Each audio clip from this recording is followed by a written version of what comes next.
Destination Dallas. This evening, Nevada, Las Vegas is in action in Houston. The Runnin' Reds took a few minutes to get started in the first round, but Anthony Jones, 18 points, led the way over Northeast Louisiana. Armin Gilliam chipped in with 16. Tark's crew was on its way. Sunday on ESPN, the Reds defense keyed an efficient offense. Jones had 24 points in 25 minutes, and Vegas took care of Maryland. Tonight, UNLV meets Auburn. Sonny Smith has his Tigers back in the Sweet 16 without the Cinderella quality of last year, but with a rampaging Chuck Person. Person found the paint too crowded in the first round against Arizona, so he took his act outside. He had 20 points. Sunday, the Tigers routed the #1 seed in the West, St. John's. Auburn owned the backboards. Person, 15 rebounds and 27 points. Person's people and the Runnin' Rebels are live.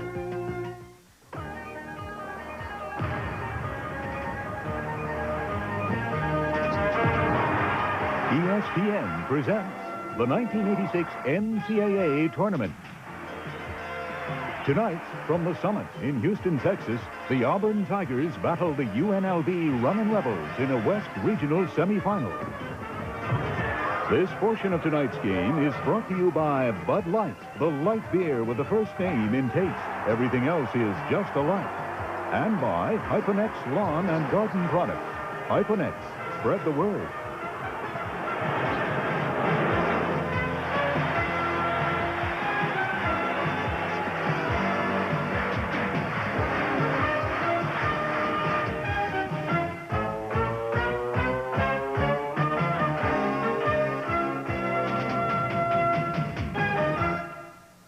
And good evening. They call it the Sweet 16, and that certainly sounds nice. It reads nice in the newspaper, but tonight it's going to be down and dirty basketball as we eliminate 4 more teams on Destination Dallas. Good evening. I'm Bob Lee. With me, as always, Dick Vitale. We've got live action coming your way this evening from the West. Regional semifinal action as Auburn is in action against the UNLV Runnin' Rebs. Let's walk to the big board of Hoop the Great Wall and see where we stand tonight. Moments from now, it'll be Auburn taking on UNLV. That's one of the 2 semifinals in the region tonight. North Carolina and Louisville, of course, is the other one in the West. Now, also in the Southeast this evening, we'll be giving you continual score updates and highlights on Kentucky and Alabama in the Southeast, and the nightcap of the Omni, LSU and Georgia Tech. Now, Dick Vitale, we saw the Runnin' Rebs this past weekend. We talked about how, yes, they beat Maryland. They did it with rebounding, and they did it with defense. Call them the Runnin' Rebs, but they're in your face defensively the entire night. Bob, I think 3 factors why I think Nevada, Las Vegas will prevail. 1, their pressure defense will exert a lot of pressure on White and also on Ford, and they've been very inconsistent in a backcourt for Auburn all year long. Number 2, I believe the 2-3 active zone that Jerry Tarkanian will play after the pressure defense will create problems with the perimeter shot. Other than Chuck Person, they're a very, very inconsistent shooting team, Auburn. Person has been very streaky all year long. And the 3rd factor, down the stretch, Sonny Smith told me, he said if a game is close, we do not execute well down the stretch. Auburn and the Runnin' Rebs, we will set the stage, then send you out to the Summit as we are down now to the regional semifinals. Remaining, though, as we are now down to the regional semifinal, Dick, there is really only one true Western team. UNLV, you can make a case, go back a decade. They are the most consistent team west of the Rockies we have seen for the last 10 years. Jerry Tarkanian's been very consistent, especially since now UCLA, Bob's developed a new tradition, the NIT. They're no longer NCAA. Hey, University of Southern Cal could get there if they hire Gene Bartow. Just get the cash together, Mike McGee, the AD. Bartow would come running, his family in Santa Monica, and I know he loves the coast. We'll be getting to the game in just a second. It'll be Fred White and Gary Thompson. We will be back at halftime. Enjoy the game.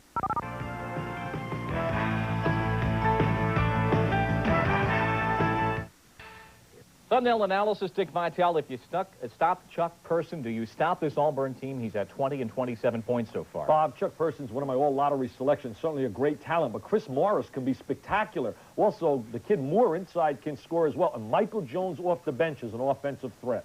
Let's get to the Summit. We'll be back at halftime. Fred and Gary have the game. Another look at the Summit, and now let's meet the officials as assigned by the NCAA. Very strong crew on hand here tonight. Timmy Higgins on the left, Lenny Wirtz in the middle, Charles Baca on your right as you look at him here. Excellent officials all. And now both teams away from their coaches. We're set to play basketball. Jerry Tarkanian in his 13th year at the helm of the Running Rebels, and Sonny Smith in his 9th year at the helm of the Auburn Tigers.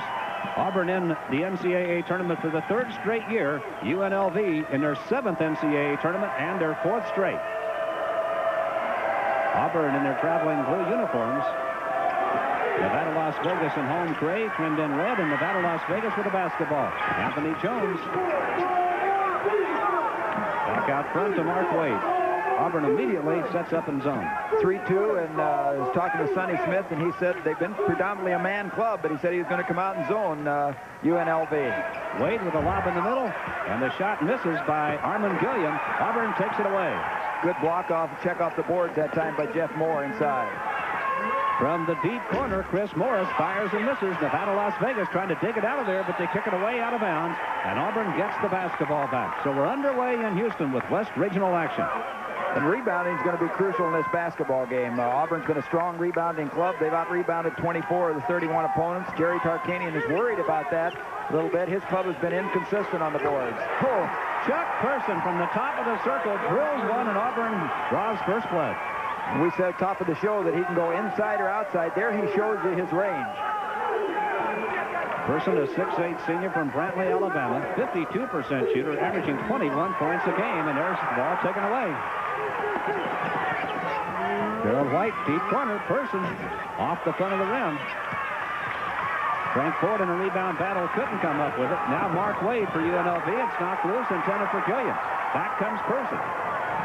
Poor judgment on the pass that time by Wade, because the defense was sagged way back in there on the break. And he's not a kid that wants to shoot it, so he doesn't penetrate it in and look for the shot. Jeff Moore, the center, fires from the top of the circle, and he can shoot from there, but he missed that time. Again, Auburn back in the zone. Tigers leading 2-0. Anthony Jones in front to Freddie Banks. Nice feed down inside. The turnaround jump shot, good. Armin Gilliam picks up the first 2 for the running Rebels. Well, Gilliam averaging 15.6 on the year, and the running Rebels offense, 64% of it comes from Gilliam, Jones, and Banks. And incidentally, we might point out that Banks has been struggling as of late in his shooting, and the Rebels need his outside threat. Person misses from the corner. Anthony Jones answers from the wing and drills it. Anthony Jones picks up his first 2. Nevada, Las Vegas takes a quick 2-point lead. Well, and Anthony Jones, a great shooter, and he's really been hot. The last 5 games, he's averaged 23 points a ball game. That's 5 over his average of 18-1. Auburn 1 for 5 from the floor in the early going. Nevada, Las Vegas 2 for 3. Person hit the first shot of the game, and now the Tigers have missed 4 straight. Good. There's the lob to Person down inside. Good assist from Gerald White. Everybody runs that play anymore against those zones. Go back over the top. You've got great athletic ability, great leaping ability, and that play's there. We've already seen great versatility from Chuck Person, Gary. Well, he can do it all, as we said. Inside, has the power to go inside, and has the great shot outside. Freddie Banks has been in the shooting slump, and he missed that one. Well, here you see Auburn attacking the zone. Here's Person coming along the baseline, times his jump. Good pass by White, gets behind the defensive man, Gilliam, right there, and lays it in. Auburn with a basketball. One of 4 Southeast Conference teams still alive, the other 3 in action in Atlanta. Those are running Rebels. They're in the zone. They will still get up tight on that man with the ball. Good Person stepped on the out-of-bounds stripe. A turnover charge to Auburn. Jerry Tarkanian. Look at that career record, 320 and 80. In 25 years of coaching, he's won 650. Well, that's not his career record. That's his 13-year record at Las Vegas right there. He's got a total of 654 and 126 in career. In fact, this is his 25th year of coaching, the silver anniversary season. Fred Banks, nice fake in the lane, picks up the jump shot, and Nevada, Las Vegas goes in front, 6-4. And that's got to be a plus for running Rebels. Get Banks off to a good start. He's been 2 for 10 and 5 for 14 in the 2 NCAA games. Jones with a near steal, but they turn it back over. Banks 1 for 2 in this one. After going 7 for 24 in the first 2 tournament games. He needed to hit early, Banks, in order to get some of that confidence back. Gary, as often happens when a shooter's in a little bit of a slump, if they can kind of shoot off the move sometimes, not just be stationary, it'll help them, and it helped him that time. Well, I think that's one of the tougher shots. When you get it wide open, nobody around you. You'd like not the tough pressure. They're right up there. A little hand in the face. Most shooters shoot better, I think, then. Well, Chuck Person firing away from long-range misses. He's 2 for 5 tonight. 6-4, Nevada, Las Vegas. The Rebels with a basketball. Wade to Fred Banks. Anthony Jones from way outside loops one in and out. Flowers tipped it back outside. Wade tried to shoot it back inside to Anthony Jones. It's knocked away out of bounds and belongs to Nevada, Las Vegas. Auburn doing a good job of covering up and getting in those passing lanes. Wade, three times now, has tried to thread the needle and hasn't been able to get it done.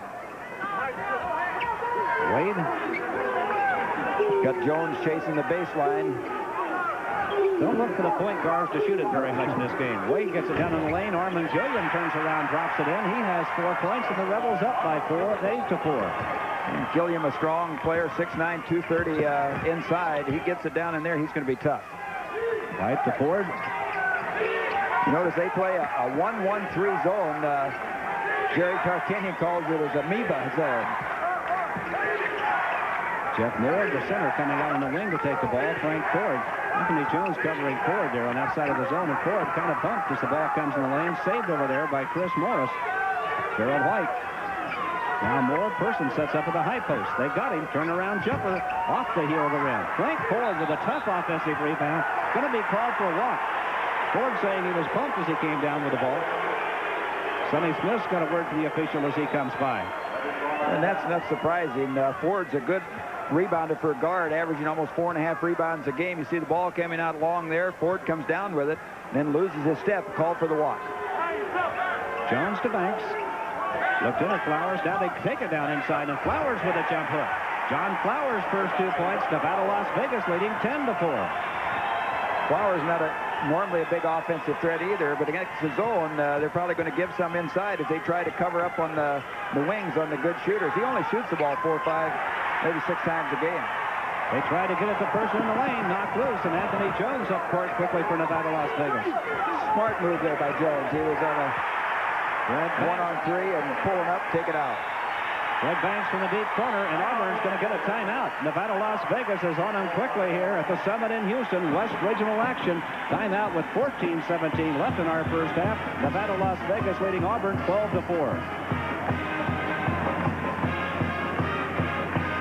To a hot shooting start here. Auburn got the first shot down from Chuck Person, but then went cold. They've hit just 1 of their next 7. That's right, 2 for 8, 25%, while UNLV a hot 6 of 9, 66.7%. Chuck Person has taken 6 of those Auburn shots. Morris has tried 1, and Jeff Moore took 1. And more importantly, they're also out-rebounding the Auburn Tigers right now 5-3, giving them pretty much just 1 shot. And Gary, Nevada, Las Vegas shots coming pretty much from in close, and Auburn really firing away from the perimeter. They've had only the 1 shot, the dunk from Person, down inside so far. So the Tigers down by 4. Running Rebels picking up with pressure that time, looking to double team on Gerald White. Handled it well. A freshman is in the ball game, replacing Moore now for Auburn. That's Jones with the basketball here. Frank Ford comes out of the lane, puts up an air ball. Oh, stuck by Chris Morris for his first 2 points of the ball game. Oh, he's the kind of kid they said he's a great leaper and makes a lot of critical plays in the game. This is early in the game, but that's one that they need to keep from getting blown out here early. Anthony Jones to Mark Wade to Fred Banks for Nevada, Las Vegas. Auburn again in that zone. Jones tried to flip it inside to Gilliam, taken out of there by Ford. Got it to Person in open court, and the call is going to go against Nevada, Las Vegas. Fred Banks whistled for a foul, his first. Right here you see him coming out with the rebound. Person going over there, and Banks cutting off. Did not have position, and knocks Person down, picks up his first foul. 12-6, Nevada, Las Vegas.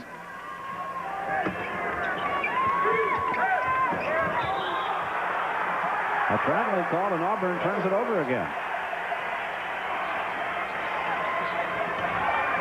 Foul, I believe, was against Fred Banks a moment ago. 13:26 left in first half action. Sonny Smith, the Auburn coach, looking on. Grew up in Roan Mountain, Tennessee.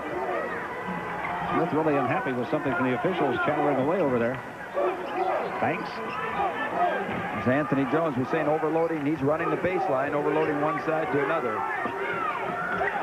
Tipped away by Person. They got the numbers. Jones to Morris. Down inside, Morris throws up a soft shot that doesn't fall.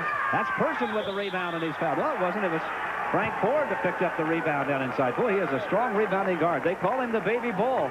You're to see why.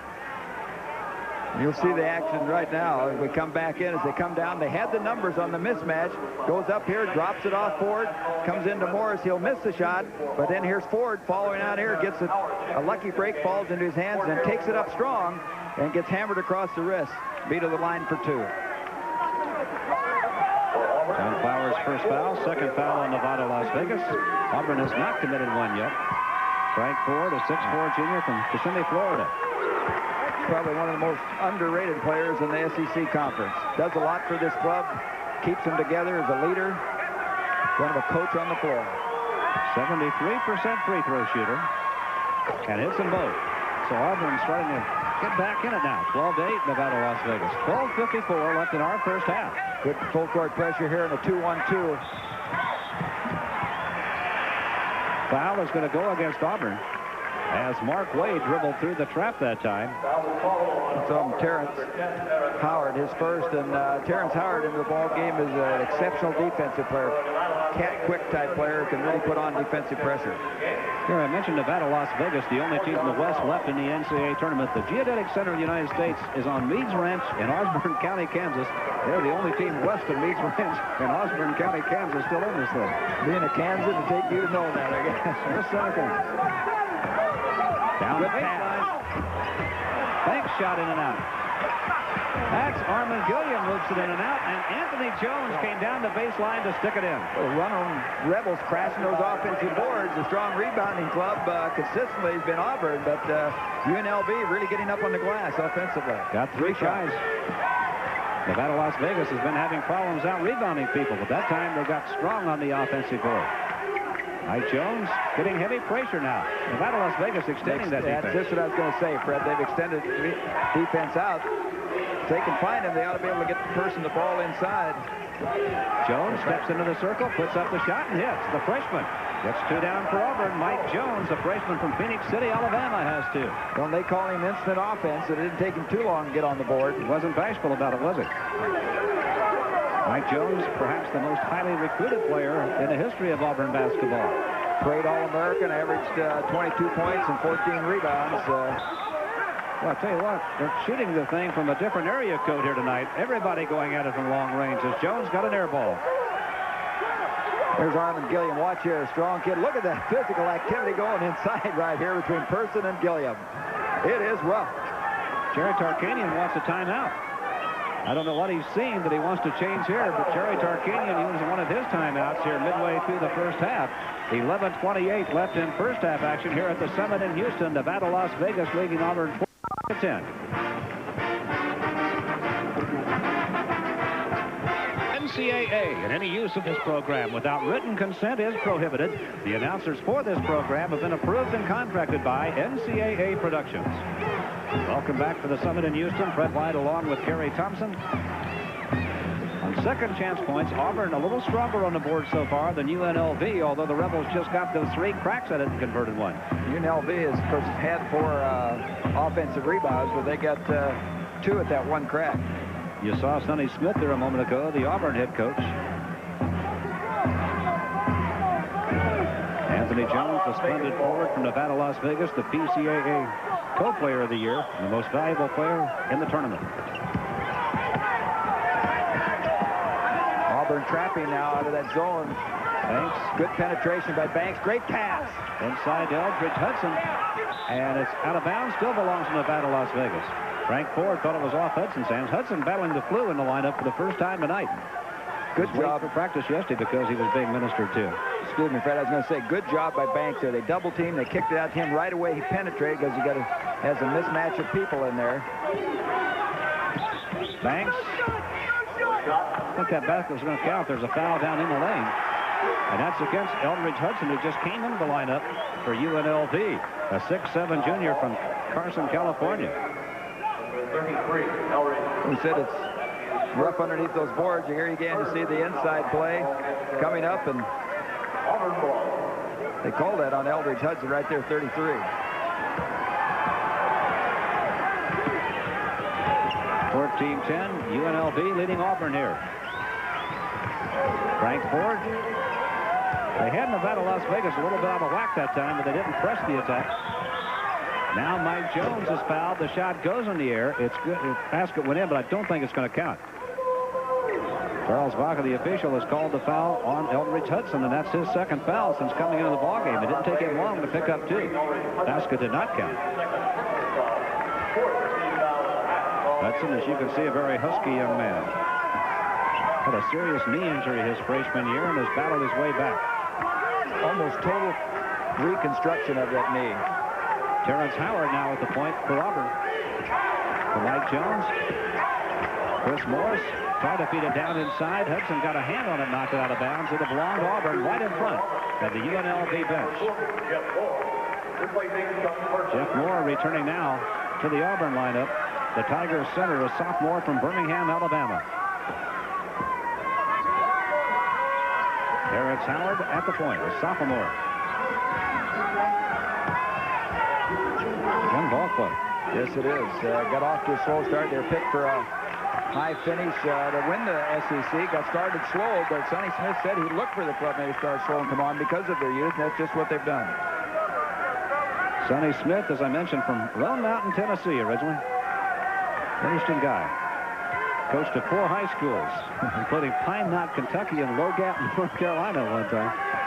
Had a couple years at East Tennessee State also before coming over to Auburn, where he's done a great job. Terrence Howard, Frank Ford, right side of the circle, short. Oh, you know who might have tipped that in? Armin Gilliam. Gilliam, right. Tigers get a break. Armin Gilliam inadvertently tipped the ball in the opponent's basket. It's 14-12 UNLV. They've outscored UNLV. I remember it was 12-4, so 8-2 here on the run. I'm not sure who they'll give the basket to. We'll have to check it for you. Might have been Frank Ford, the shooter. UNLV doing a good job of getting the ball inside. Gilliam gets it up off the glass again. Armin Gilliam has 6 points now. 16-12 UNLV. Gilliam is 3 for 5 from the floor. They got half the points from his inside people between Flowers and Gilliam. They gave that Auburn basket to Chris Morris a moment ago. Terrence Howard, Frank Ford starts a move and comes back out. Good cover up on the defense that time because his penetration, good pass out to the wing. Eldridge Hudson shutting down. Now Moore, now Morris, now Ford, and he walked. That's one thing you can't do. In fact, you know, we were talking with officials about some calls just before coming over. As we walked over to the summit here with them, we were talking about that call where we'd seen one let go before, and I'll just verify it's got to be a walk, and that's exactly what it is. Gary, we talked about tempo earlier. So far, Auburn has not been able to get out and run the way they'd like to. It's been a half-court ball game. UNLV, at least early, was shooting well. It's hard to run unless you can get that basket ball off the boards. Anthony Jones misses. Boy, they are firing away from long range here in this ball game. Now that's one another. Oh, what a soft hands. Anthony Jones with a tremendous touch down under the basket. It's tough to run. Another reason is when they get off the boards right now, UNLV is jamming on that outlet pass. There they convert it. 6 points now for Anthony Jones. That's one of the fine ways, I think, Fred, is to stop a fast break. It's just to jam that first guy with the ball, get up there tough, and not let him get out in the open court and get it started. Jones made the deflection and wound up with that great catch and getting the basket down under. There's taken away. Here comes Wade in open court against Terrence Howard. Takes him in the lane. Now to Jones. Throws it. Anthony Jones has 8. And Nevada, Las Vegas up by 8 points. Jones doing a great job there. Just balanced out, taking his time, squaring up, and getting the shot. 8 minutes left in the first half. Howard going to be a walk. Is going to be called for a travel. Anthony Jones hits the deck. He got hit in the collision. And he is lying on the floor in the lane. Official Lenny Wirtz quickly getting to him along with his teammates, and he's going to get to his feet. Well, he's not in any hurry. And the pressure defense of the running Rebels really telling now, causing the Auburn Tigers a lot of problems. Anthony Jones got set up defensively and then caused the travel. Chuck Person now returns to the Auburn lineup. Person 2 for 6 in this ball game. The Tigers need to get him on track. Look at the turnovers. Auburn has turned it over 8 times already, and they are down by 8 points with 7:59 left in first half action here. Rebel fans celebrating. A pretty good contingent on hand here from Las Vegas tonight. Mark Wade for the Rebels. Auburn in that zone. Fred Banks. Anthony Jones from the corner. Boy, he is having some shooting problems. He keeps firing away from way out in the corner. He's at 4 out of 7 shots in the ball game, and it doesn't seem like Doesn't seem like he's been that accurate, really. 4 out of 8, let's make it. Well, when you miss those outside ones, or you hit him either way, Fred, you remember him. He's had a couple of buckets inside. He got one on the tip, and good, strong play that time by Eldridge Hudson. First 2 points for the junior. And now Nevada, Las Vegas up by 10. And the Rebels are taking command of this game right now. Look at that zone again at 1-1-3. You'll see the 2 guards out there, Wade, chasing on the ball. Back line. Auburn's just not real crisp on the attack, Gary. They don't seem to be real certain of what they want to do. And there's an air ball from the deep corner. Mike Jones, the freshman, threw one up in the deep corner and missed it all. Auburn's got to have some patience against that zone. Take your time, work, and get some better shots. Better shot selection. Nevada, Las Vegas now with a 10-point lead in the basketball. Got Person up there on the top of that 3-2 zone. Red Banks drills one. He has a half dozen points. And Banks now is at 3 out of 5 shots on the floor, so his shooting slump may be over. And Nevada, Las Vegas out quickly here. They have forced Auburn into their second timeout with 6:46 left in the first half. Nevada, Las Vegas leading Auburn 24-12.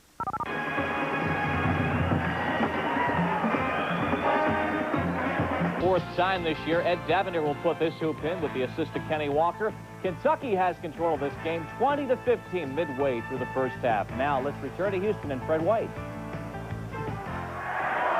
Welcome back to the Summit in Houston, Texas. West Regional action. Fred White along with Gary Thompson with 6:46 left in our first half. Nevada, Las Vegas leading Auburn 24-12.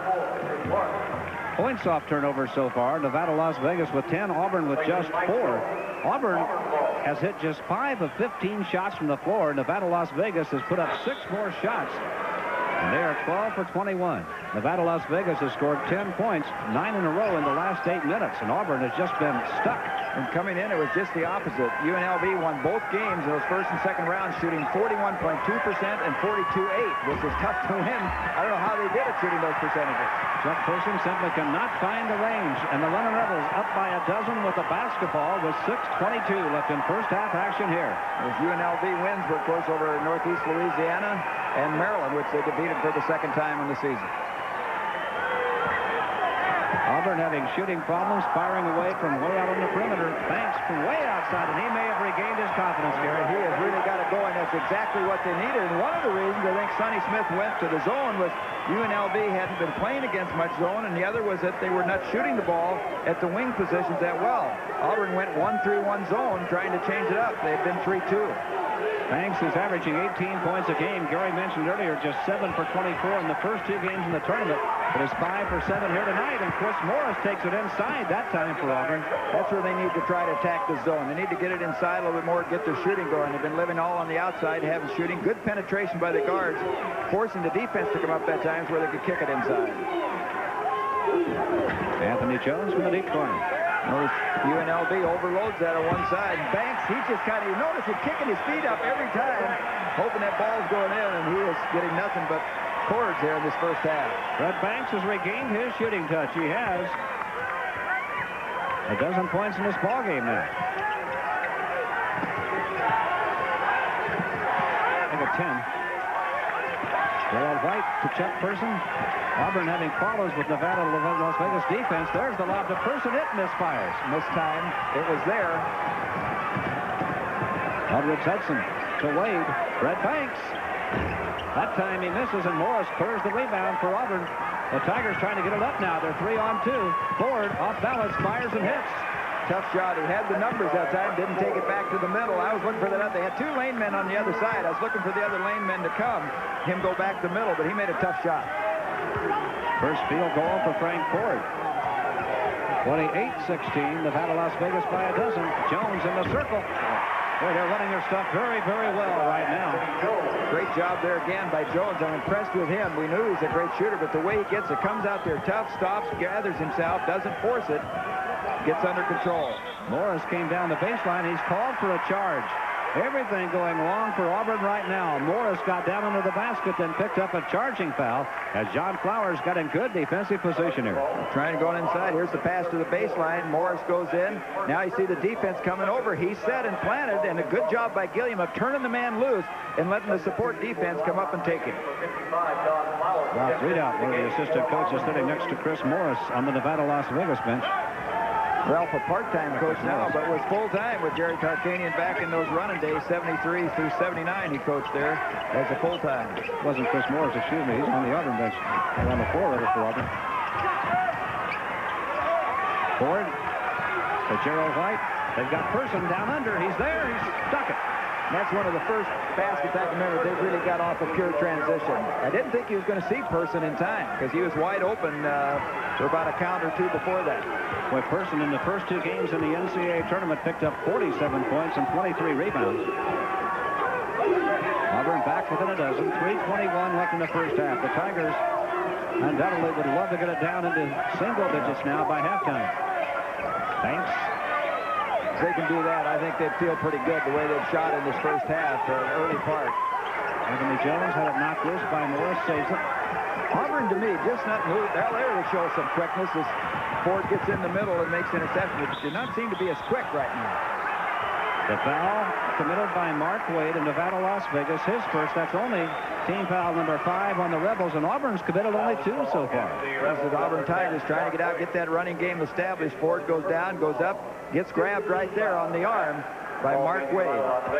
Wade originally started his basketball career at the University of Oklahoma, played there 1 year, and then transferred to El Camino JC out in California and become a junior college All-American out there.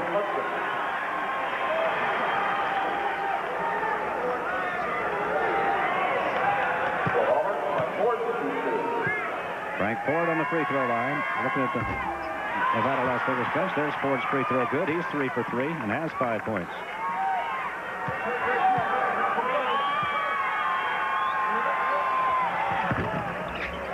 Ford now with a half dozen points, the 6'4" junior. Pressure again in the 2-1-2 trap, and they turn it over. Auburn trying to fight their way back in this thing now. Person from way outside misses again. Chris Morris with an offensive rebound catch. That was Person. Chuck Person has 8. A very strong offensive rebound that time. We said he'd go inside or out, and he really went to the board and jammed that down. And UNLV's got to check off. You have to go out and meet those guys, check them off the board. Chris Morris forcing the turnover. Whoa, nice speed. And there's going to be a foul back in open court against Chris Morris. It'll be his second personal foul. Well, here's the play just ahead of this one coming down here where Auburn's putting up the shot. You see the jam by Persis. He comes in, reaches back with his left hand, and jams it down. Here's the foul. We just had Morris coming over there, and from that angle right there, it looked as he was moving as the offensive man, I thought, did a job of passing and then fading out at a 45 and looked like the defensive man was moving. Let's take another look at this. Here comes Morris coming down the one, going to the right there, 34, passes the ball, moves out, and the defensive man moving out and into him. I think that should have been a block. As a result of that collision, this is Fred Banks on the floor, and the UNLV trainer, Jerry Kolaski, out working over him. You see Armin Gilliam looking on, and now Jerry Tarkanian, the Rebel coach, has come out, and Banks is now sitting up. Banks averaging 17-6 a game and has really been on a hot streak here in this first half. We got him 6 out of 9 unofficially, 12 points, all from the field, and just when the guy's getting it going, Jerry Tarkanian doesn't want to lose this guy. They're going to have to take the timeout or take Banks out of the ballgame.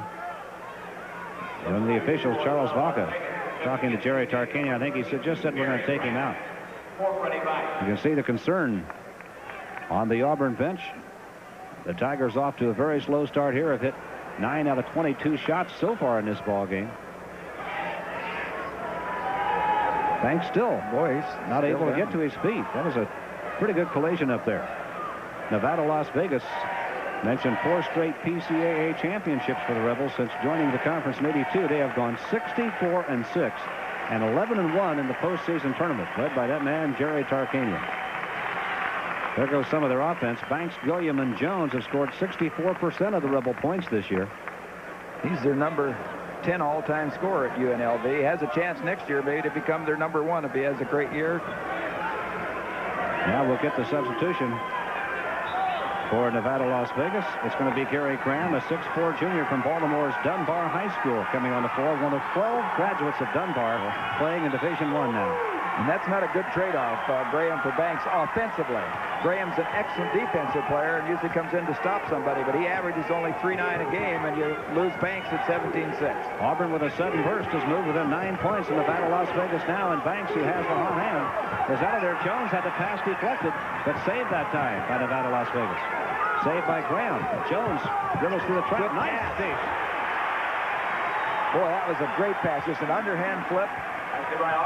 Armin Gilliam picked up his 8th point, and the Rebels go up by 11 with 1:49 left in the first half. Rebels beating that pressure on the trap half court as they were operating out of a 1-3-1 trap. Mike Jones might have had a shot, pass it up. Now Gerald White from the side of the circle drills it. Good ball movement. Excuse me, Fred. Good ball movement again by Auburn. First 2 points for Gerald White, the 6'1" junior. Neither one of these point guards are going to shoot it very much. White averaging 5 points a game. Mark Wade averaging just 3 for Nevada, Las Vegas, and there's a whistle blowing. Anthony Jones trying to push his way through on the offense, and Chuck Person getting position on him, and Anthony Jones picks up the foul. Second personal foul on Anthony Jones.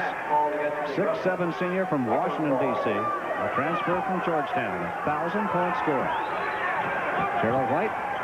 Auburn down by 9. Chance to close within 7. They were down by 14 just a couple of minutes ago. So the Tigers battling their way back here now. Ford to Person. They've been looking down inside more, Gary. They've sort of given up on the perimeter where they weren't shooting it well at all. Well, where they're shooting from, those are tough percentage shots. They win all night long, and there's another one. I know Person's a great shooter, but I think he can get something in a little bit better range. Armin Gilliam out on the break. Nevada, Las Vegas. Back up by 11 as Gilliam picks up his 10th point. 54 seconds left in the half. The running Rebels are running. Person. White. Back to Person on the wing. White steps into the lane. Down in it comes in the middle. Shot's good. Jeff Moore picks up his first 2 points for the Tigers. Well, he's got some capabilities of scoring down inside. He's a streak shooter down there. He has some range. And Jerry Tarkanian holding up one finger. He's going to go for one shot. A smart move. Nevada, Las Vegas up by 9. 23 seconds left in the half, and Auburn changing the defense. There's a small thing, but it's an important thing. You're going against, they're pressuring up now as they go for one shot, and Jones went to meet that basketball instead of waiting to come for him. It might have been intercepted otherwise. 10 seconds left in the half. The Rebels will start the move. Mark Wade with a basketball. 34-25. Nevada, Las Vegas. Jones free on the wing. Shoots. It's in and out. Tip drive won't go. And time has expired here in the first half. And Nevada, Las Vegas maintaining the lead throughout the first half here at the Summit in Houston. At halftime, in the first game of the West Regional here, this man, Jerry Tarkanian's ball club in front of Sonny Smith's. So Jerry Tarkanian seeing his club shoot the ball well and play well at halftime. Nevada, Las Vegas 34, Auburn 25, and we'll be back right after this.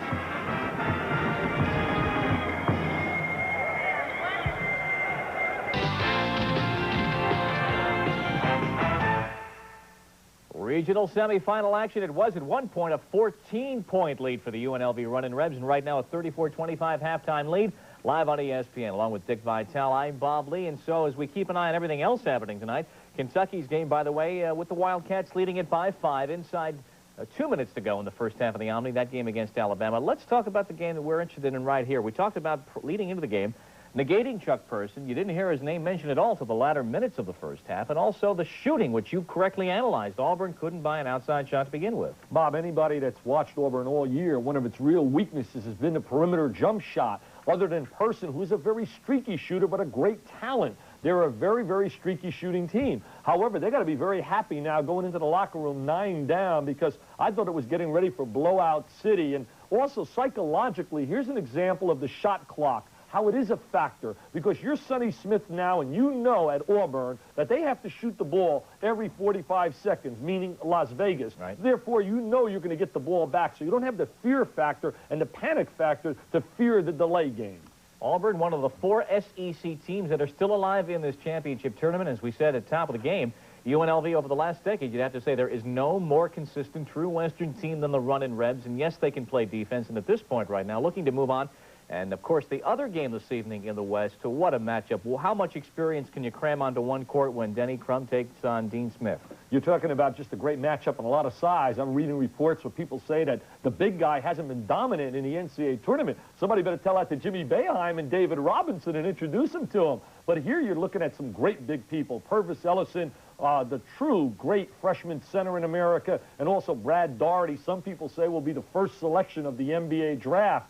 Right now, you got to think about the great quickness of Louisville. However, I think because of a lot of pride, I think North Carolina, everybody's got them buried, that they're going to somehow gut it out and get the W. And you're not wearing any Carolina blue tonight anyway. The winner of that game plays the winner of the game. We are engrossed in bringing you with the UNLV Runnin' Rebels leading it by 9 points.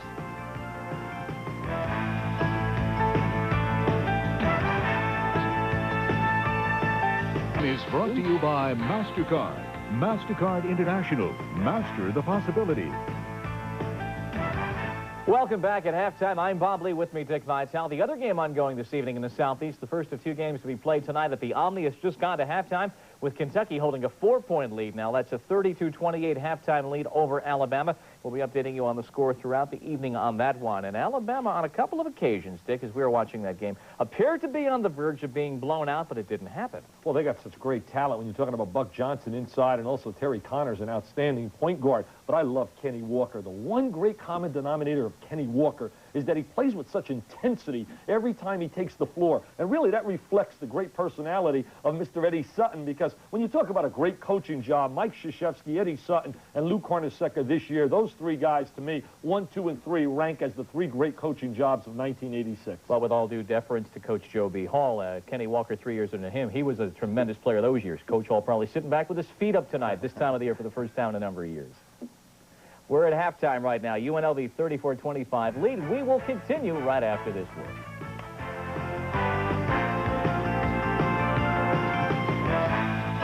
Points at halftime, along with Dick Vitale, I'm Bob Lee. The game in Atlanta has a 4-point Kentucky lead right now over Alabama.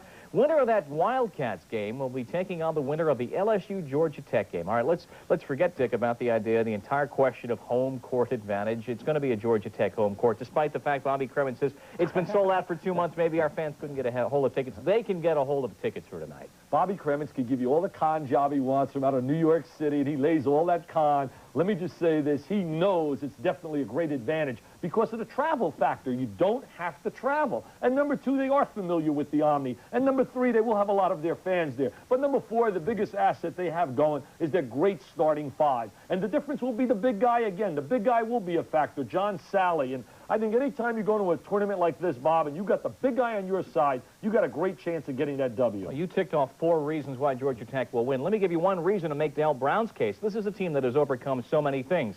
Tigergate, the alleged wiretapping in the AD's office, of course, the chicken pox and the threatened player boycott. So many things have gone down this year for the LSU team. They know what adversity is, and they face it tonight in that second game in Atlanta. Our game right now is at the half. The Reds leading it by...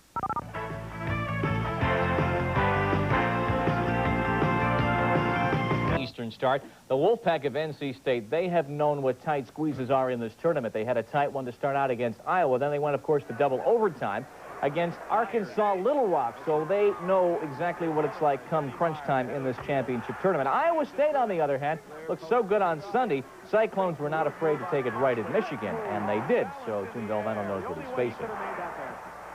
It's going to be tough against Iowa State because they are so quick.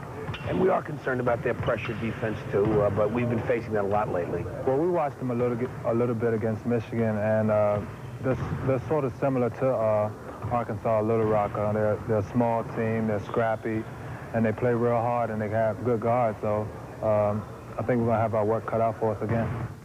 That game is tomorrow evening. Live, Dick and I will be here at 7:30 Eastern Time from the Midwest at Kemper. Now, the other game on the menu tomorrow evening, the winner of the game will be bringing you, takes on the winner of Kansas and Michigan State. Now, there has been so much spoken and written about Scott Skiles. Dick, you and I talked about this on the College Basketball Report beginning of the season when his 3rd arrest occurred back in November, and there is so much written and talked about whether he should be playing, and you've made your feelings known. Well, Bob, I just absolutely feel there's no way he should be in a uniform playing for Michigan State because he really doesn't epitomize what a student athlete's all about. I also feel that he should be given a second chance, and that should have been a medical red shirt for 1 year and then gain his eligibility. I don't think the people at Michigan State really have done service to college basketball by putting him on the floor. Nobody denies that Scott Skiles is a great talent. As a pure guard, he does it as well as anybody's done it in many, many a year. But he's certainly a poor example for every youngster out there watching. And driving while intoxicated is very serious. If you don't believe it, just ask some mom and dad that maybe lost a loved one because of it. I'm fed up even talking about it anymore. All right, we shouldn't. But tomorrow night, NC State takes on Iowa State. Then, of course, Kansas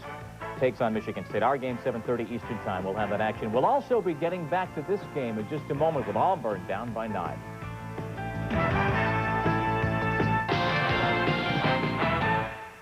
Certainly in no other sport does a team and a program reflect the personality of a coach more than in college basketball, Dick. A coach could just mold the program and the players and select the players, and you need at this point in the season a team and a program with stability, with confidence, and with an ability to overcome adversity.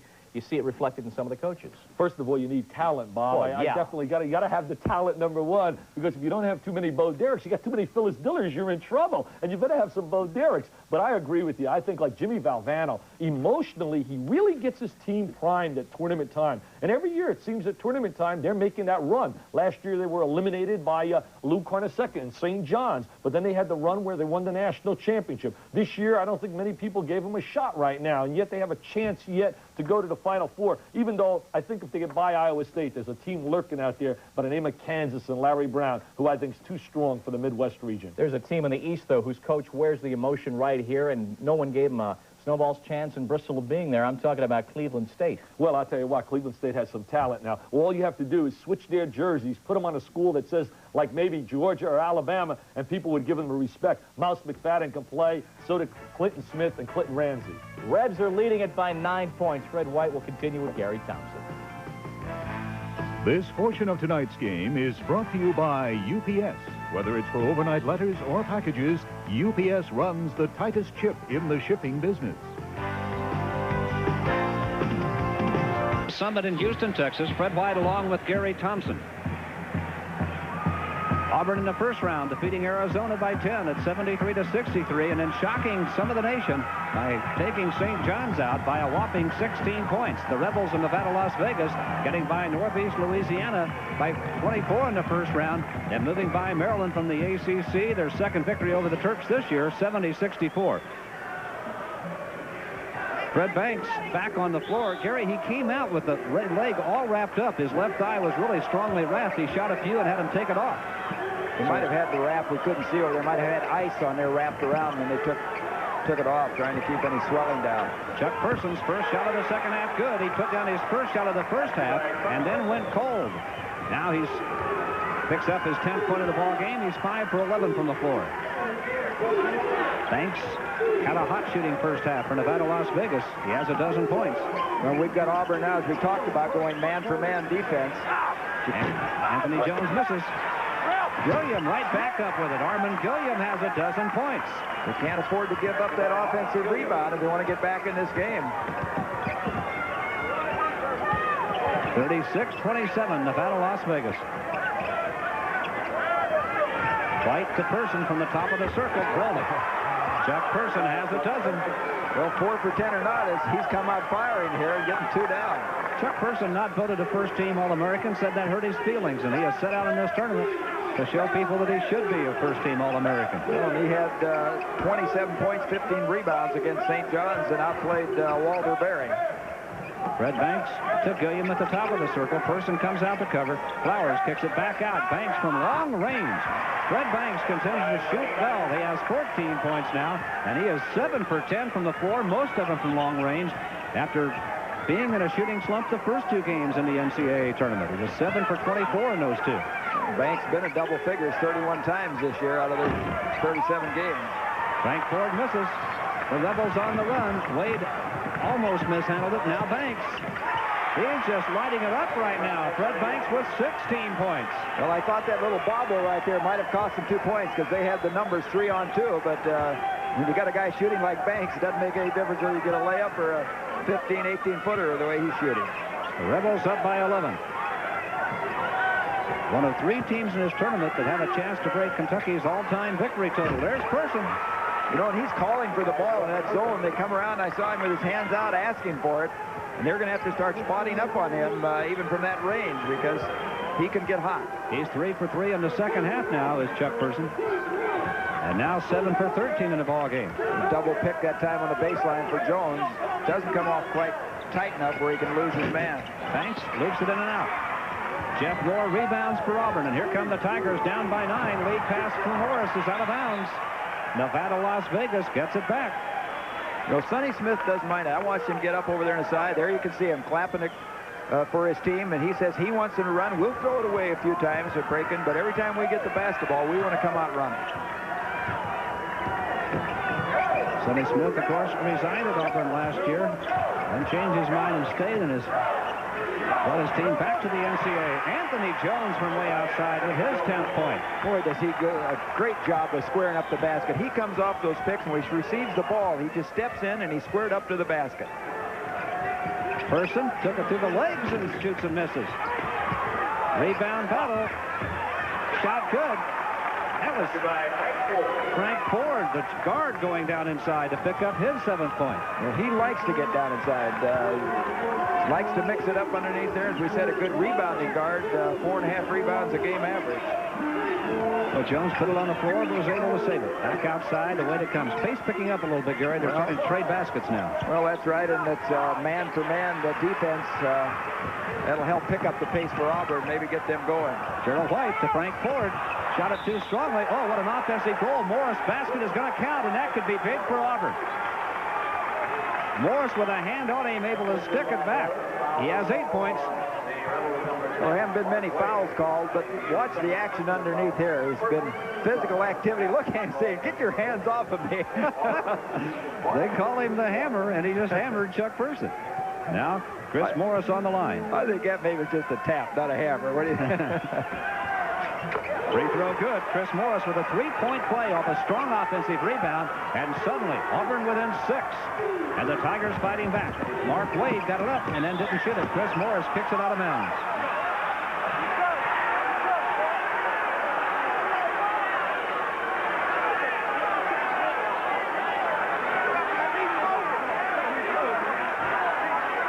Look at the shooting in the second half. Auburn having first half troubles, but now they're just blistering the nets. Nevada, Las Vegas also picking up the pace. Banks played the point to run the ball club last year, but now with Wade. Wade has handled the ball most of the time.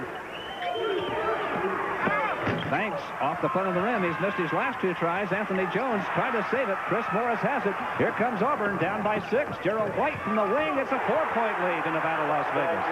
Good little pull-up jumper, and I think the defensive switch going out of the zone to the man-for-man has really got Auburn moving, and Jerry Tarkanian's going to get a timeout and stop this run. So the Rebels have called a timeout as Auburn making a move here now, and you can see the jubilation along the Tiger bench. They're on the move here with 15:40 left in this game. It's now Nevada, Las Vegas 42, Auburn 38. East Regional Kentucky trying to beat Alabama for the 4th time this year. The Wildcats are up 34-30. Second chance points. Nevada, Las Vegas, and Auburn. Auburn with 16. The Rebels with 4. The Rebel followers here. Those are the Auburn followers, excuse me. The Auburn cheerleaders trying to whip up that small contingent. Sonny Smith. Talking with Jeff Moore there, they seem to turn things around. You know, in the first half, I made the comment as you looked at concerned Jerry Tarkanian now that the Auburn players didn't seem to be moving, didn't seem to be in sync right there. A little bit lethargic. They tried almost every type of zone with some traps, but this man-for-man has really got their adrenaline pumping. Foul on Chuck Person. It'll be his first. The 6'8" senior. Not even close to being in foul trouble now and beginning to find the range. Good look at Chuck Person there. A tremendous talent. Was one of 10 finalists for the Naismith Trophy for College Player of the Year. Johnny Dawkins of Duke was awarded that honor.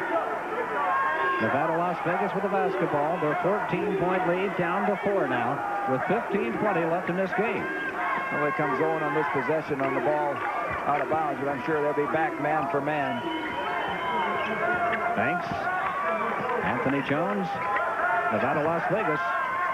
taking their time, and Jones from the deep corner drills it. Anthony Jones has a dozen points. And that's a tough matchup. You got Jones and Banks on the same side. He had to respect Banks so he couldn't cheat and go to the corner, and they couldn't get out quick enough from back inside. Rebels up by 6 now. Both coaches have their offense in front of them here in the second half. Gerald White in front to Frank Ford.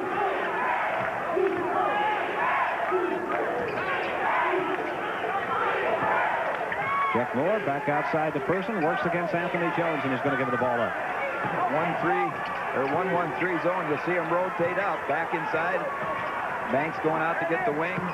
Jeff Moore in the lane had it taken away by Anthony Jones with 10 seconds left on the shot clock. And incidentally, the first year they've used the clock in NCAA tournament play. Jones leads this club in steals, too, so no surprise there that he's got the quick hands.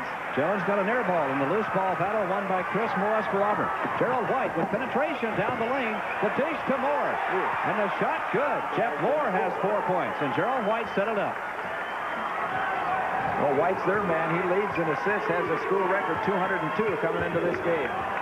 Averaging 6.5 assists a game this year. Now Wade having fallen. It's on the line. The ball belongs to Auburn. The Tigers down by 4 with 13:51 to play and really working on it now. Well, here's moments ago. Gerald White coming in, penetrates, goes up underneath and finds Moore coming in there from the side. He gets control of it, takes it up strong, gets 2 for the Tigers. Now Auburn a chance to close within 2. Mike Jones, the freshman, returns now to the Auburn lineup. And Jeff Moore, the sophomore center, is going to take a seat. Frank Ford playing it inbounds. There's Moore going to the Tiger bench to take a breather here. Frank Ford for Auburn. White. Chuck Person gets a double team there. That's in the way, both on him. Tough shot. Jones, the freshman, put it up. And now Person hitting the deck in the lane. The ball is out of bounds, and Auburn still has it. Well, Person went to the bucket strongly that time. Watch him go to the basket. And making a good run here, but you've got to have better shots. Here's Person coming in. Rebound goes up strong. Can't get it. Falls through as his momentum took him onto the rim. Good hustle by Person. Long way to go. 13:32 left in this basketball game. Auburn's Tigers have gotten off the deck after being down by 14 points. Morris, now it's Auburn being very patient with it. Frank Ford, White, Person up at the high post, wanting the ball. Not much room to get it to him there. They try it. It's slapped out of there. And saved by Gerald White, and he's fouled by Mark Wade. The 3rd foul on Mark Wade.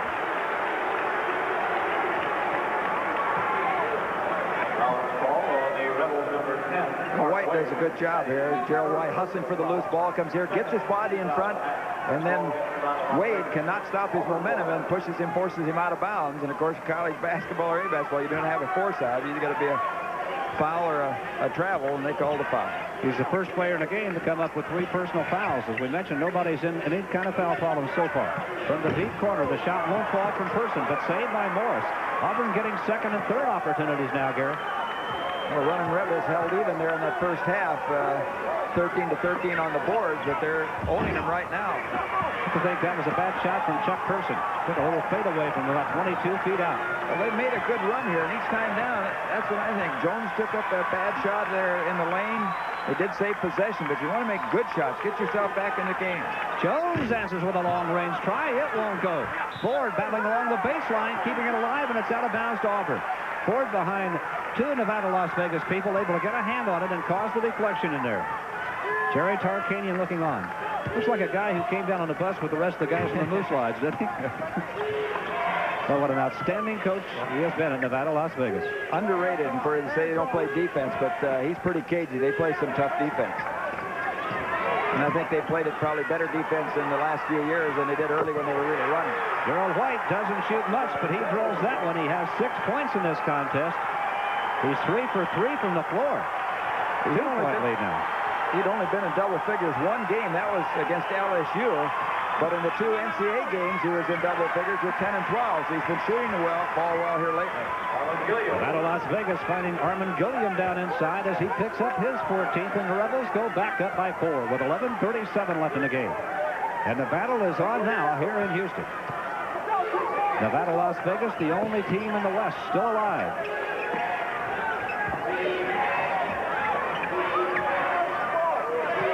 Well, they have been dominant in the far west, too. The last 4 years, they've gone 93-8 against other teams in the far west, and Auburn turns it over. Ford tried to get the ball to Morris down low in the lane and missed him. When they come out wing or baseline back to the wing, it looks like that bounce pass is there inside, that they could attack inside, but they seem content to stay on the perimeter. Nevada, Las Vegas has had only one shot down in the paint this half. Auburn has taken it down inside 5 times, and that's a reversal from the first half, Gary. Well, that, again, it goes back to defense. They were getting inside on that zone with Gilliam and Flowers down inside. Good double pick. Well, Jones tries from the deep corner and misses. Ford hooks it up to Gerald White. The Tigers on the run. They're 3-on-3. Person. Good job. Chuck Person now with 16 points in the contest and a 2-point lead to the Rebels of Nevada, Las Vegas.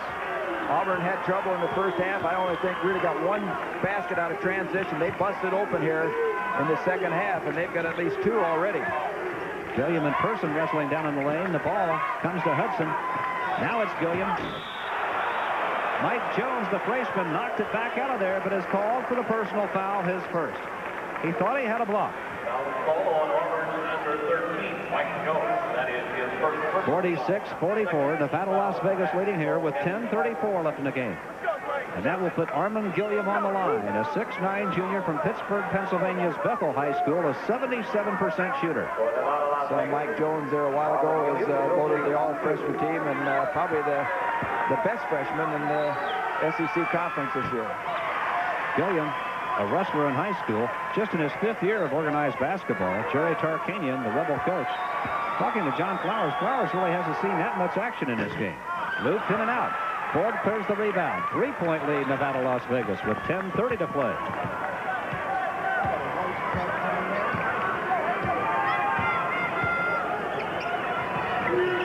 Person to White. On the post to Mike Jones, and the freshman drills it. Turnaround jumper good. White with just a ball fake back here to the top, to the point, moved the defensive man out of the middle, then he went inside. Good play. Great hustle over there by Gerald White. He nearly was underneath the official scorer's table as he tried to come up with a loose ball. He really went to the deck. His teammates call him Webster. You can see why when you look at him. He does look like it. He's really been doing a job here in the second half, Gerald White. I like to see that off the zones. More little ball fakes and influence when you move it, and come back, ball fake one way and come back against the grain, because that zone is always moving and anticipating that pass. Auburn shooting 67% in the second half after only 44% in the first half, and Nevada, Las Vegas cooling off to an even 50% now. Gilliam, that's Graham from the corner, won't fall. Eldridge Hudson takes it back up and in. That's a big stick back for Nevada, Las Vegas. The 4th point for Hudson, a 6'7" junior. Because they got what Auburn Tigers got what they wanted right there. When Gary Graham's only a 41% shooter from outside, they'd give that shot to him all night long. Good kick out. Person, top of the circle, bang. Chuck Person lighting it up in the second half. He has 10 second half points and 18 in the game, and a 1-point lead in Nevada, Las Vegas again. Good job by the freshman Jones that time. Took the pass inside, saw the zone collapsing on him, and midair just kicked it out to Person. Great range by Chuck.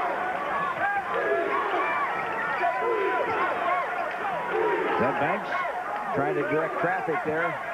Getting Hudson out, comes up over the top. Oh, big block by Morris. Morris behind the back to White. Down the lane. In and out. And look at the battle. Morris picks up the rebound. He's made 2 big plays for Auburn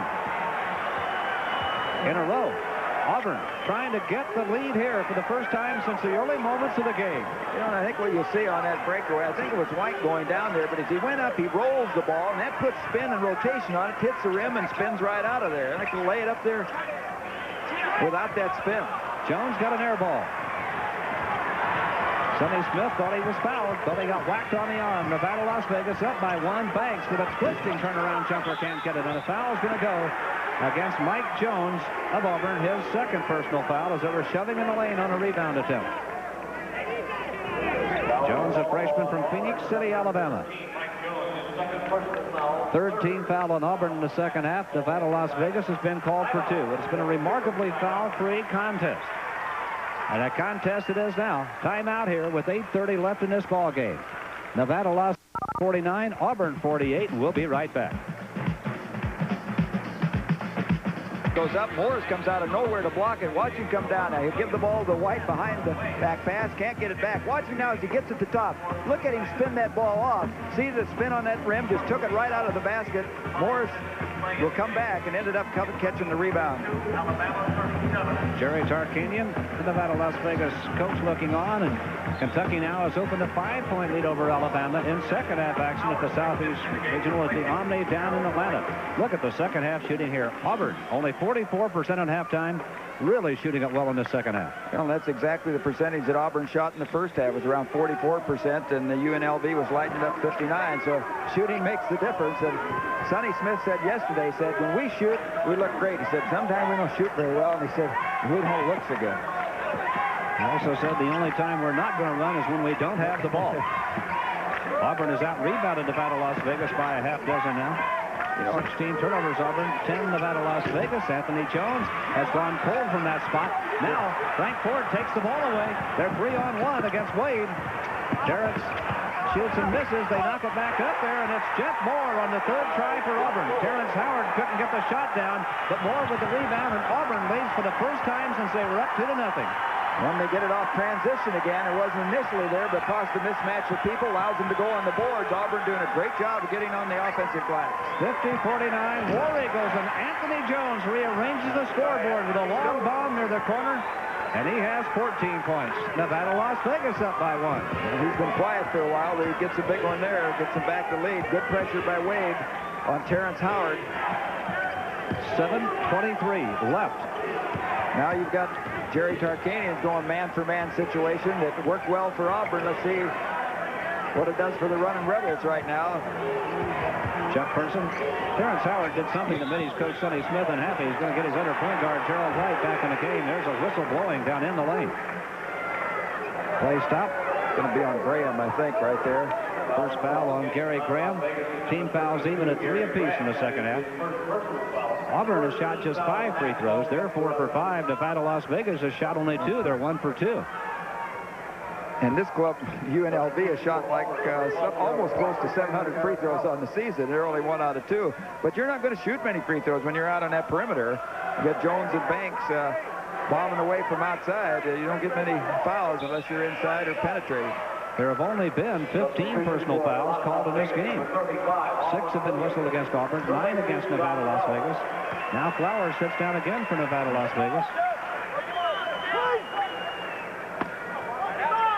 He just hasn't seen a lot of action here tonight, and there's going to be a foul in the lane. Armand Gilliam, who just came in the ball game, got in a shoving contest down along the lane, and the foul goes against Auburn. It's going to be on Jeff Moore. I think his first. He was trying to, couldn't get it in. He tried to force his way out. Tough to lose possession like that. Got the ball inbounds. Got to credit UNLV's defense and their fans back there. Top of your picture, you see them trying to bring the running Rebels back. Gary Graham out on the wing. Frank Ford defending. Mark Wade. Graham. Anthony Jones. Wade. Graham. Down low. Armand Gilliam got fouled. And boy, Jeff Moore put him on the deck as they come down the lane. Armand Gilliam, who was a high school wrestler, just lost the first foul to the first fall, I should say, to Jeff Moore. Boy, things heating up right here. Here comes Moore over. Gilliam pumps him up, gets him down. Then Gilliam tries to grab on to keep himself from falling. Here they go. Get inside. Gives the baseline away. Person does. Fakes. Takes it up. And he gets hammered. So Moore committed the foul. His second. Armand Gilliam. 1 for 1 at the line tonight. Has 15 points. Make it 16. There's Jerry Tarkanian with that towel. Soaks it in water. He has a manager who is designated to fold that towel for him. Gilliam threads it again. Big guy, good free throw shooter. 76.9% on the year. 52-50. Nevada, Las Vegas in front of Auburn. 6:33 left in the game. Tarkanian, I think, with a good move. Both coaches have made moves. They got him out of where the other team was in good rhythm against the zones. Now they've gone man for man, changed things up. Both teams immediately had trouble adjusting. The lob intended for Morris. Eldridge Hudson was there to get a hand on it, and he thought the ball should belong to Nevada, Las Vegas. It doesn't. It's Auburn's ball. Well, here's the lob right there, and he's saying he didn't touch it. Eldridge Hudson, he says, no way, man. Now Morris is fouled as the ball comes back in the lane. Well, Mark Wade looks like comes out of there getting a hand in on the big guy. That's the 4th foul on Mark Wade, Gary, so he's the first player in the ball game in foul trouble. Great assist guy for UNLV. He's only 18 assists short of Danny Tarkanian, Jerry Sund, of the all-time UNLV record. Well, he has more assists than anybody left in the NCAA tournament right now. He picked up 20 assists in their first 2 ball games. Red Banks coming back in for Nevada, Las Vegas. And Mark Wade will sit down with those 4 fouls. Wade has not scored tonight, but he's played a strong 4 game and sits down with 6:27 left in the game. Now Chris Morris on the line, 6'7" sophomore from Atlanta's Douglas High School. Free throw's good. He has 10 points, right on his average. Very talented player, then somewhat of an enigma, perhaps, for Auburn. But when he gets it going, he's something. Hits them both. 11 points. Jerry Tarkanian on the Rebel bench looking worried. 53-52. Nevada, Las Vegas. 6:19 left in the game. Anthony Jones. When Jones sees that ball out, he doesn't miss touching it. Gilliam. Tough shooting luck for Nevada, Las Vegas. And the ball is out of bounds to Auburn. And the Rebels having a little tough luck right there as Gilliam's shot rimmed around and fell off. And Moore just enough strength that time to keep Banks from getting control of that ball, and then Banks took it out. Gary Graham called for a foul, putting a one-man press on Gerald White. Graham saying, oh, that was incidental. Second foul on Gary Graham, the 6'4" junior from Baltimore. Graham, a good defensive player in there for Mark Wade right now, and you see him going long, grabbing a hold of him, riding him out. Official right there, right on top of the play. Gave him a hand check. Team fouls even at 5 apiece in the second half. 6 minutes left in the game. On a held ball, it would go to Nevada, Las Vegas. Key player. Look at Graham work on that defense. He is really aggressive. He can cover either a little man outside or he can go with a smaller forward. Jeff Moore loops it in and out, but a foul against the Rebels. We haven't seen Chuck Person for a while. He's on the floor, but they haven't been able to get the ball to him for a while. Foul is called against the Rebels. Number 33, Eldridge Hudson. That is his first personal foul. 16 fouls a half ball against the Rebels. Well, Auburn's going to be in the 1-and-1 here now, the last 5:51. Eldridge Hudson's 3rd foul. Auburn trying to go in front. In and out. Oh, big rebound. Chris Morris. Shot won't fall. The ball's loose. Jeff Moore left hands it up and gets it. Boy, and Auburn gets a break. The ball just bouncing around. Not quite UNLV being able to get control of it. And there's a couple breaks there where they were able to come off with the loose ball. 54-53 Auburn with 5:29 left in the game. The Tigers down by 14 early have battled back to go in front. Graham's shot won't come off. Won't go fall whether it comes off there. And Person grabs the rebound.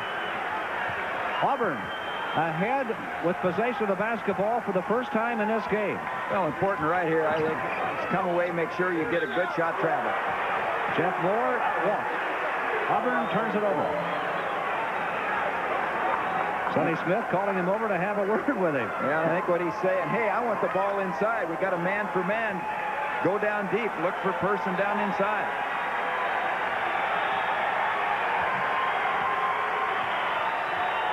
Red Banks for Nevada, Las Vegas. The Rebels down by 1. 5 minutes left in the game.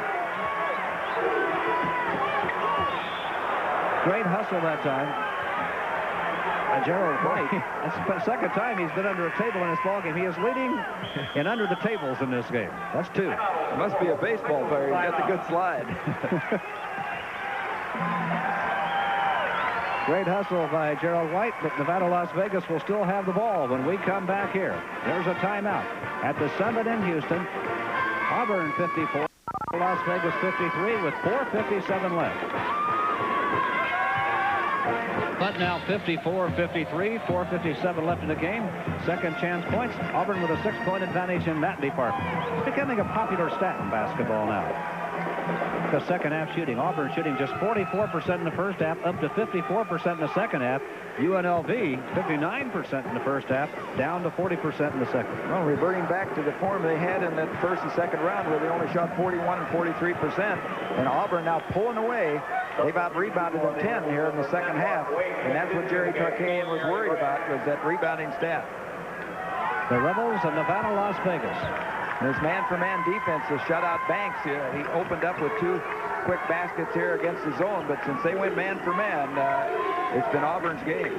Anthony Jones got the best defensive man, Morris, covering on Jones. Wade. Now Banks coming around a pick set by Eldridge. Hudson knocks it down. Tough shot, but if you can force shots like that, you got to be satisfied. If they can hit those all night, you just got to say, well, you got bad luck, because those are tough shots. Nevada, Las Vegas up by 1 as Banks came off the Hudson pick to pick up 2 points. And Fred Banks now with 18 points in this contest. Now it's Auburn trying to regain the lead. Auburn doing a little trapping off that zone. Somebody's got to go to meet the pass. Person down in the corner picked it up. Person hasn't had a shot in a while. 4:03 left in the game. 17 seconds on the shot clock.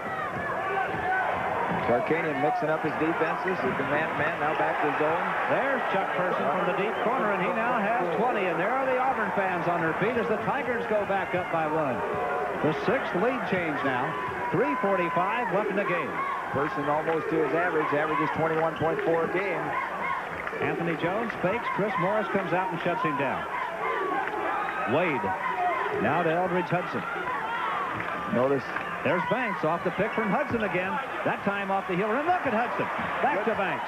But you know the key there, the man just released and went to the boards. You're shooting outside, more than likely that rebound is going to come long. Anthony Jones fired one from way outside and got an air ball. Auburn up by 1 with a basketball with 3:13 left in the game. You got to seal that guy, I feel, off the board, particularly a long shot. I say that ball more than likely is going to come out hot and long. Gerald White, there's the lob. Oh, Chuck Person slams it home, and the Tigers go up by 3. 22 points, Auburn's biggest lead. 3 points now at 58-55 with 2:56 left in the game. Chuck Person just got his wake-up call.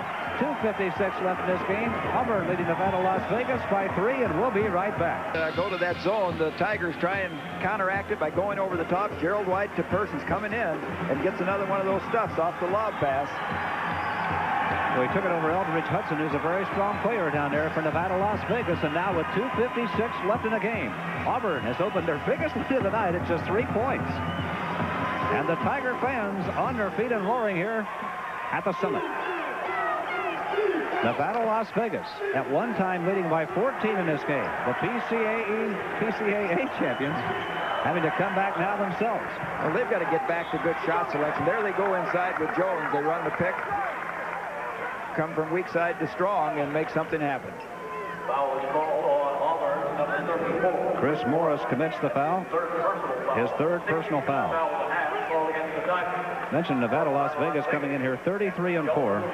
Duke is at 34-2, and Kansas at 33-3. And all 3 of those teams have a chance to break Kentucky's all-time victory record set in 1948 of 36 wins. Kentucky still alive at 31-3 would come up 1 short of their predecessor's mark. Jones free throw won't fall. In and out. Costly miss right there in those 2. Jones, a 77% shooter, doesn't get even one of them, and that one may hurt Nevada, Las Vegas. 2:35 left in the game. They may look back and want those badly before this night comes to an end. But a steal. Wade missed, and a foul called out on the floor. Gerald White had fouled him before the shot. That is Mark Wade's first shot of the ball game, but it's not going to be a shot, so wave it off. Well, you see the little guy doesn't do much shooting, but he's valuable in other areas. Tries to come from behind, then comes in front, reaches in, gets a deflection.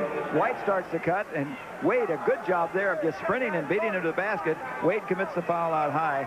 No shots. So we got 1-on-1 situation. Mark Wade only took 1 shot in the game against Northeast Louisiana, then took only 5 shots in the Rebels' next tournament game and hasn't taken an official shot here tonight. And again, the free throw misses. Nevada, Las Vegas missing 3 straight free throw attempts, still down by 3 with 2:19 left in the game. UNLV as a team just under 70%. Auburn, a good free throw shooting team at 75. These close games, NCAA tournament games, usually come down to whether you hit or miss free throws. Auburn Hudson with a big rebound. Banks short with a try. Frank Ford has the rebound for Auburn. Jammed at the baseline. Hudson has it for Nevada, Las Vegas. Beautiful pass. Armand Gilliam. Big basket. 19 points for Armand Gilliam and a 1-point lead to Auburn. A minute 49 left in the game. Person in backcourt against Banks. Now to Gerald White. White in open court. The dish is there, and the foul called as the bucket won't fall. Boy, White, a great job with penetration that time.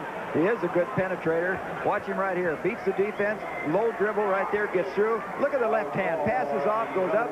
Gets hammered on the shot. Doesn't get it down. White came out here disappointed. His teammate couldn't get it down. Look at the little flip. Good job by the lane man right there. Big Jeff Moore coming in.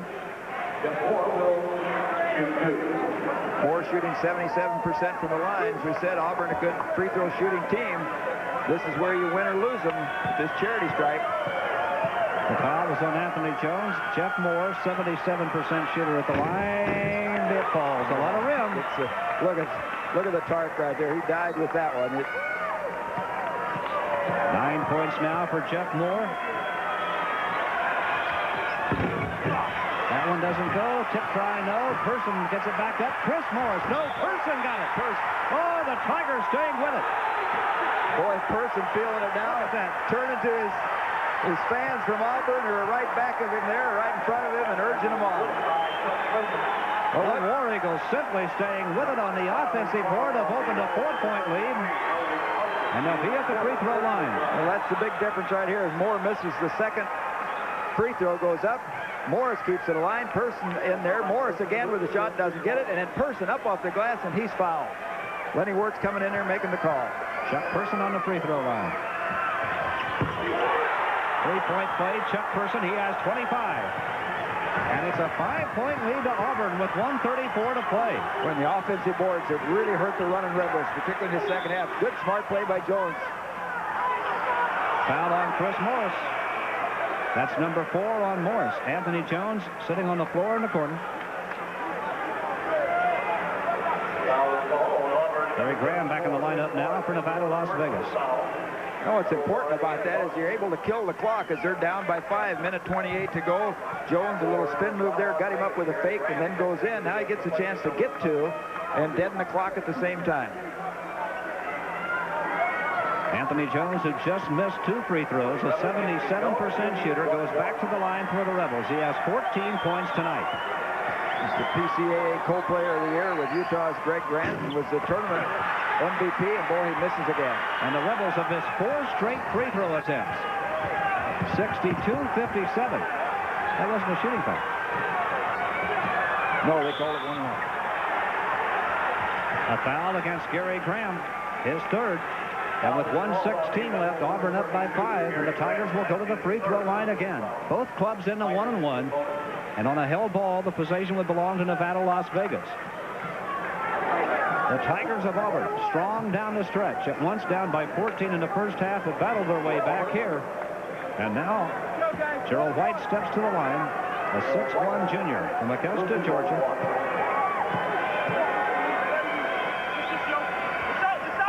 Off the heel of the rim. Person keeps it alive. Back to White in the lane. The left-handed layup won't fall, but he's fouled. Chuck Person doing it all for Auburn right now. It might seem like a little thing, but he simply kept the ball alive in the lane. Armand Gilliam looking on along with Anthony Jones. Person 6'8", right here they come, but the ball coming out long, and the guy really had inside position on him. It was just a long rebound, a bad break for UNLV. And then White taking it back up, gets fouled outside. Mark Wade leaves the ball game with his 5th. And Gerald White steps back to the free throw line. He just missed. He has 6 points. John Flowers, the center, back in now. Gerald White has an uncle who knows something about pressure, Jim Dent, the golfer. He's had cuts that probably looked about like that free throw. Same kind of pressure. 7 points now for White. 1:13 left in the game. Auburn up by 6. Make it 7. Gerald White got them both. And Nevada, Las Vegas going to have to get it done in a hurry. Fred Banks is going to be a blocking foul. Whoa. Oh, and Charlie Walker, the official, just hit the deck, but he's okay. His feet slipped out from underneath him. He's all right. Armin Gilliam helping him off the floor. He says, I'm okay. See right here, Banks going aside. White slides in underneath him. Definitely a blocking foul. Official Baca comes in and we're slipped on the moisture there. And the Rebel fans kind of gave him maybe a little sarcastic chair because they're not happy right now, down 64-57. But it isn't the officials. It's a job that the Auburn Tigers have been doing on that offensive glass and missed free throws by UNLV because they've had their chances to claw back in it. They just cannot get it down from the charity stripe. Fred Banks on the line, first time tonight. He's an 82% shooter, the 6'3" junior from Las Vegas Valley High School. Still lives at home with his parents. Maybe the best player ever to come out of the state of Nevada. Nevada, Las Vegas, the last team in the West still alive in the NCAA tournament. In danger of extinction here. Eldridge Hudson returns the lineup for the Rebels. Jerry Tarkanian getting in a better defensive player as they'll go on the defensive end right now, try and get a turnover. Banks gets them both. He has 20 points. Auburn up by 5 with the basketball. 1:11 left in the game. Pressure on. Moore dropped it. Now the center dribbling at open court. Got a wide open. Ford, he's wide open. Good job by Frank Ford. They always say that he comes up with a key play in the game, and there is a big one. Auburn by 7. Fred Banks misses. Loose ball battle. Out of bounds to Nevada, Las Vegas with 51 seconds left. Well, UNLV has hit a stretch in this game, the second half, particularly shooting. As I mentioned earlier, they just have not shot well in NCAA tournament play.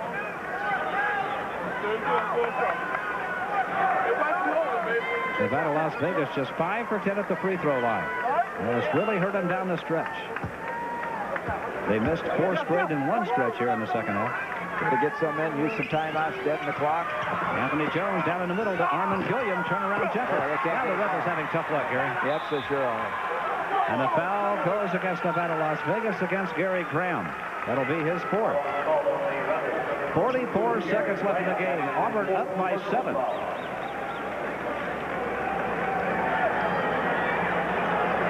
Again, Graham's 4th foul. Auburn in this half, 78% at the line. Nevada, Las Vegas, just 4 for 8. Well, that sums it up right there. Free throw is so important as you go down the stretch. You get to the Sweet 16. These teams are so close that with shooting, free throw shooting, well, that's where it makes the difference. And it's Chuck Person, an 82% shooter with 25 points in this game. The 6'8" senior. Got a cousin can tell him something about what it feels like to win a championship. Dwayne McClain from Villanova. That one doesn't fall. Nevada, Las Vegas up in a hurry. Banks lost it. Picked up by Anthony Jones. In and out. Everything's in and out for the running Rebels right now. 36 seconds left in the game. The Rebels simply cannot get a shot to fall down the stretch. Sonny Smith looking on from down in front of the Auburn bench as Jerry Tarkanian calls a timeout. 36 seconds left in this ball game. Auburn 66, Nevada, Las Vegas 59. We'll be right back. Ford, tournament media coordinator Jay Goldberg, athletic director Pat Nye of Auburn University, their head basketball coach Sonny Smith and his staff, and sports information director John Lewandowski. And from Nevada, Las Vegas, athletic director Dr. Brad Rothermill, head basketball coach Jerry Tarkanian and his staff, and sports information director Joyce Aschenbrenner. Transportation arrangements made through Fugazi International Travel, the official travel agency for NCAA championships. 36 seconds left in the game. Auburn up by 7. Nevada, Las Vegas with the basketball. Auburn 36 rebounds now to UNLV's 21. They remember they're tied at half. There was those offensive boards and a man-for-man defense that I think really turned things around. Fred Banks just drilled his 22nd point of the ball game, and immediately Nevada, Las Vegas calling a timeout with 30 seconds left in the game, and now the Rebels back within 5. And they're not out of it with some timeouts. I don't know officially what they have left, but a lot can happen in 30 seconds. Auburn out rebounding Nevada, Las Vegas by 12, and those coming in the second half. They were close at halftime. Well, we just gave, I think officially, this is what we were handed on the rebounds, which is a greater difference, 36-21, but there you get the turnovers. Auburn with 31 second chance points now. Nevada, Las Vegas with 18 in this contest.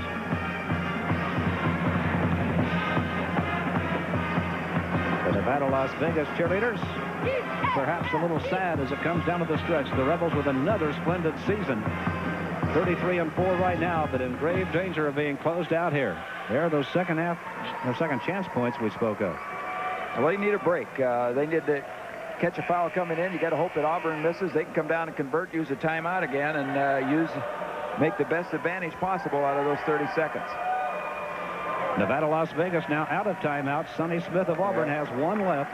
Again, Auburn up by 5. 30 seconds left in the game. Auburn with the ball. The arrow belongs to Nevada, Las Vegas. Jerry Tarkanian. Fred, officially now we got there, as you said, 0 timeouts for UNLV, so it's going to be tough right now to come back. If you got some timeouts, you can deaden that clock, but they're really got their work cut. I'd take a miracle right now if Auburn could just handle the basketball at all. Rebels have to force turnovers now. Person trying to get it inbounds. Does to Gerald White, and he's fouled immediately. It's going to be a 1-and-1. The foul charge to Fred Banks, his second. That stops the clock with 29 seconds left. Gerald White, who just hit 2 free throws, a 72% shooter, headed for the foul line. And the problem now, down as much as they are, all good free throw shooters in the lineup now for Auburn. Everybody except Morris over 70%. Morris is a 65%. And you really can't be selective who you foul anyway. When you're down by 5, you have to get the first guy you can. White's free throw good. He's hit 3 in a row, and he has 9 points in the game now. Well, things are difficult enough for UNLV, but if he nails this one, that puts him on 4 possessions that they have to get, and I'd say that puts the game away right there. Gerald White hit 4 straight. Sonny Smith lights it. 29 seconds left. Auburn up by 7 over Nevada, Las Vegas. Graham from way out on the wing. Can't get it. Takes it behind his back and loses it. Picked up by Frank Ford. Gerald White deep in the backcourt. Fouled by Armin Gilliam. The first foul on Armin Gilliam. The hammer gave him just a little tap that time. 16 seconds left in this ball game. I know we talked there at halftime about Sonny Smith that he'd have to feel pretty good if he could stay under double figures the way they were shooting, because they've been a good shooting ball club. And you see the disappointing on the running Rebels as their season is going to come to a close. 33-4 going in. A great year. You can see the contrast in the benches. Despair along the Nevada, Las Vegas bench, the happiness on the Auburn bench. Gerald White hits his 5th straight free throw, and the Southeast Conference banner continues to fly high. Auburn bench just a little bit more reserved than I thought, but at this point, they know that they've got things made. 6 straight free throws for Gerald White. Now a 9-point lead for Auburn, the Tigers' biggest lead of the game. They'll get the winner of North Carolina, Louisville, coming up in the second half of this doubleheader. We're at the Summit in Houston. 8 seconds left in the game. And Auburn is going to advance to the round of 8. Jump shot good that time by Armin Gilliam. They just let the clock run right here, run it right out as there's on 5 seconds. It's over. Auburn has advanced, defeating Nevada, Las Vegas 70-63. Sonny Smith seeing his club tonight go to 22-10 on the year. Jerry Tarkanian, his Rebels closing it out at 33-5, and he can manage a smile here. 70-63. Auburn has defeated Nevada, Las Vegas. Sonny Smith with hugs all around, and Auburn now is in the round of 8, and we'll be back at the Summit in Houston right after you watch this. A performance revolution, an American revolution. So Auburn down in the first half by 14 points, wins it by 7. Back with Dick Vitale. I'm Bob Lee. We continue our live coverage of the NCAA Basketball Championship tomorrow evening, 7:30 Eastern Time. We've got North Carolina State and Iowa State. You need a dominating gamer of a ball player to win at this time of the year, and certainly Chuck Person is that for Auburn. He showed us that tonight with 25 points and 7 rebounds, Dick. Sonny Smith, last year, a lot of emotion because he had announced his resignation. There isn't that overlying Cinderella quality this year, but still a lot of feeling for what he's done with this team, which started the season abysmally. Well, it started off with a real blowout right here in Hartford, Connecticut at the Hartford Civic Center when he was blown out by Gail Catlett's Mountaineers of West Virginia. But he's an interesting guy, exciting guy, and an entertaining kind of guy. Loves to strum the guitar, a little bit like Don Williams. Loves to race cars. In fact, he's good buddies with Dale Earnhardt, worked in his pits. This guy is one of the real characters, and he's really one of the funny men, But I'll tell you what, he has a great rapport with his players. Right now, down at Auburn, it's party time. Move over Bo Jackson, move over Pat Dye. The new Kings hoop hysteria belongs to the Auburn basketball team. And Auburn is into the round of 8. Now, there's another game ongoing this evening, the first of 2 at the Omni in Atlanta, with just about a minute to go in this game. Now, Kentucky has a comfortable lead of 65-57, a minute 5, we understand now in that game. It's actually a 10-point Kentucky lead. So now, let's plug in and see where we stand. Auburn the winner over UNLV in our game this evening. Auburn is to the round of 8, and the payday approaches $700,000 per school. And once you get to the round of 8, later tonight, North Carolina and Louisville, winners play in the West at the Summit in Houston. That'll be on Saturday. Now, in the Southeast, of course, Kentucky should be winning this game. They have the 10-point lead with about a minute to go. Winner of that game takes on the winner of LSU and Georgia Tech. That game is happening this evening at the Omni in Atlanta. And LSU had cut a lot of flack about the double overtime win over Purdue and the buzzer shot win over Memphis State in Baton Rouge. So now it's a different situation. It's essentially the Georgia Tech home court. Earlier tonight, Alan Massengale talked to Dale Brown about that. They're a great team. And if you play them here, Opelousas, Baton Rouge, Atlanta, or the Moon, they're still a great team. Obviously, there's an advantage playing at home, but we've got to eliminate from our minds, or then it's a reason to lose. Now we've got your pregame speech, Coach. We want to know. You're going against a team that many say have the best starting 5, and you've got John Williams, who has been dominant. What are you saying as you go in? What have you got to do against Georgia Tech? Well, there's several things we must do. We must continually mix up defenses on them. We can't overpower them. There's no question about that. They were everybody's preseason #1. Price and Sally made everybody's preseason All-American team. Ellen, they got 4 Rookies of the Year in a row out of the ACC. But that's a talent, but so is hustle and heart. We've had a lot of that. We've got to match that with our defenses and controlled play. And who knows, maybe we'll be in the Final 8.